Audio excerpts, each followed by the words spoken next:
On the transition in Libya, a very large number of issues on the table, and we have a terrific panel to address them.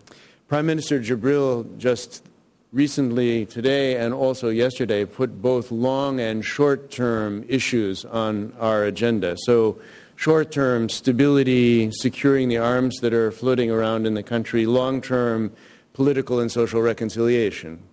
Short-term, kickstart economic life, develop interim political arrangements until the election of the National Congress.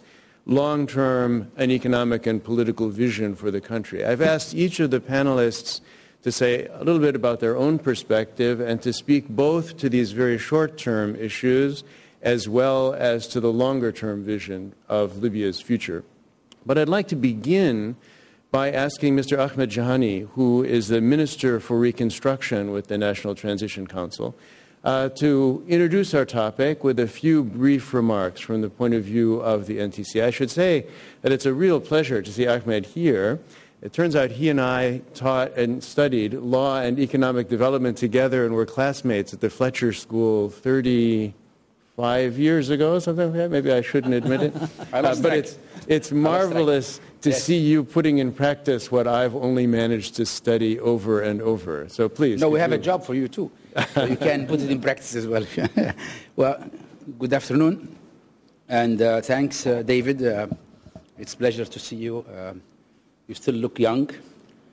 I am here with a lot of my the unknown soldiers who are very familiar with what we have been doing. So I'm not going to say much about what really has happened, as I am supposed to be the Minister for Stabilization and Reconstruction, construed as reconstruction of the state, but not brick and mortar only. So it gets confused oftentimes that I am the guy who actually is going to parcel out contracts, although that's included in the sense that we have been inheriting, $200 billion worth of a legacy that we have to sort out, and it's under me at the moment. I will pass on to the new government soon. The idea is still very important that we focus on the issue of reconstruction in terms of people and also the state, institutions, as well as whatever roads we need to lead to the next minister's house.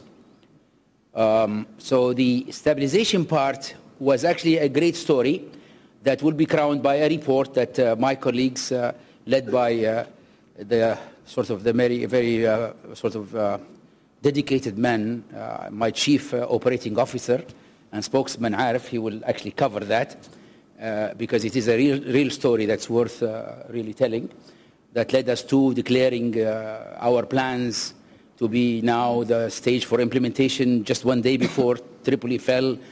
And this kind of people you're going to hear from are the ones who have sent the messages through Libyana and Allahu Akbar as the secret word for rising of Tripoli and many other things that are really worth listening to. So that much, I think, is what happened. As to what should happen is this issue, what you refer to, the transition period. It will be deemed as transition as of today, because today is the Liberation Day.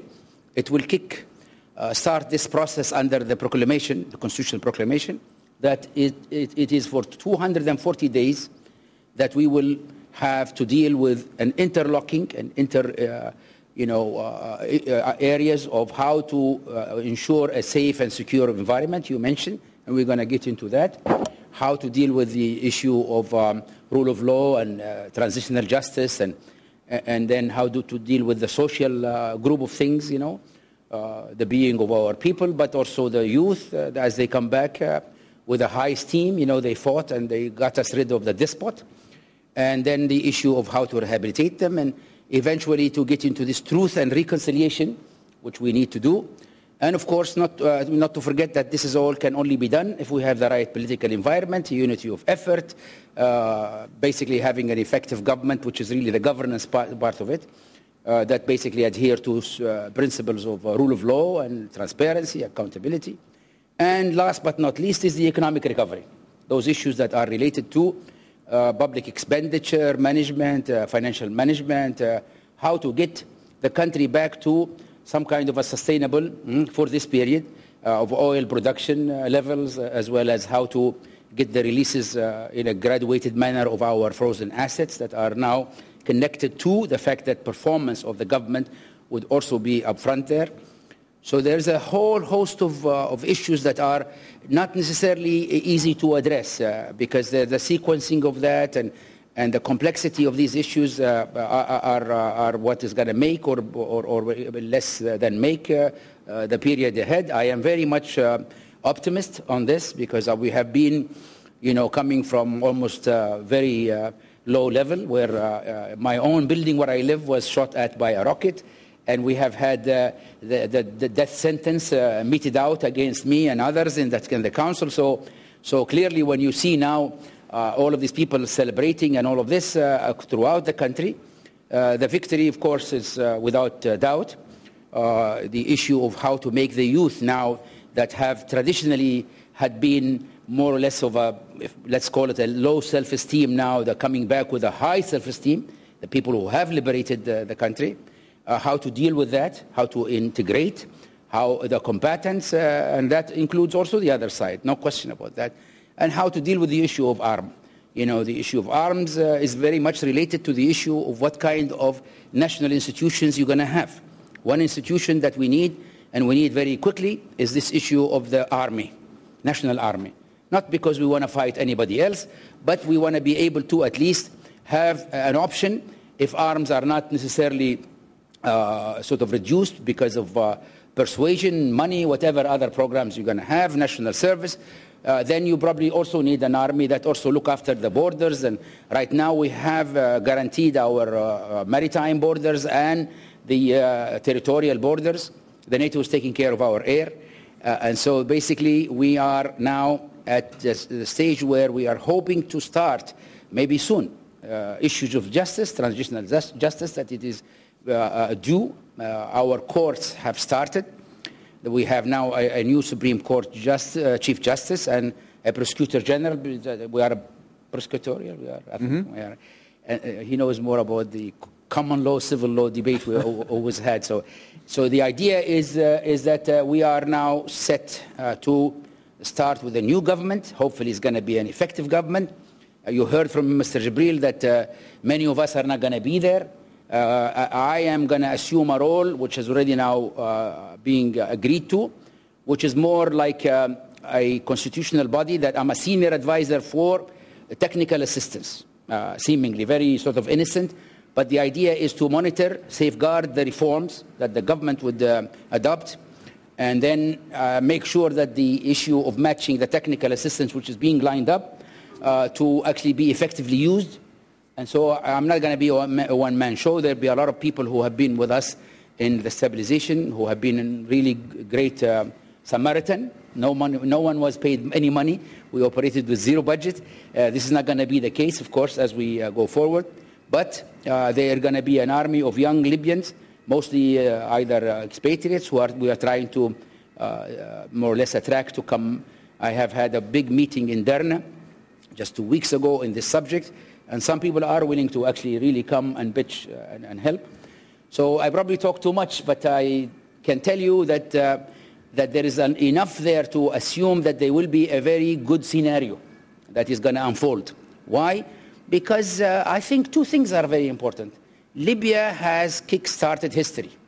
Basically, the history of young people and the technology wherever in the area, in the sense that empowerment means you have to go all the way after the despot. No compromises here. And I think this is very important. Whereas in other areas, perhaps in Iraq, primarily, somebody tried to kickstart history from outside. This is a very important distinction. And as a result, the transition period was prolonged for this reason and many others, because you always had somebody to shoot at. In our case, I think they probably are not going to shoot at each other simply because they protected their homes with these weapons. And I was in Benghazi throughout this period. And as a matter of fact, I can evidence to you, ladies and gentlemen, that our crime rate has probably plummeted to unprecedented and historical levels, because all of these guys have taken care of all of these, if you want, your regular criminals that you will find. So we hope this will continue. The other reason that we basically have this high hopes is because right now we really have gone ahead of everybody in the area. We created a body that people really are coalescing around, this Transitional National Council, from almost the first week. And I was there in the middle of how there was immediate agreement that Abdul Jalil will be the one who leads and became a symbol. And so I just put this two elements are very... That's very helpful. Thank you so much. It's very, very helpful. You put a number of important issues on the table. It's a moment when the hopes of the world really are focused on the success of you and your colleagues.